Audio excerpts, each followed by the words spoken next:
আব্বা, তুমি আমাদের ভবিষ্যতের জন্য কি করছো? কিচ্ছু করো নাই।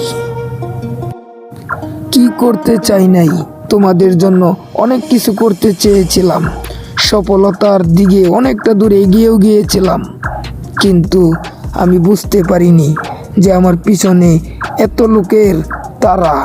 হঠাৎ আমি চেয়ে দেখি সবই আমার আপনজন, কাছের জন। কিছু করার ছিল না, শুধু আমি চেয়ে চেয়ে আমার সময়টা করে দিলাম পার। এই জন্য আমি কিছু করতে পারি। আমি জানি আমার ভাগ্যে অনেক কষ্ট আছে। কি করব, শেষ বয়সে তোমাদের কথা শুনতাছি।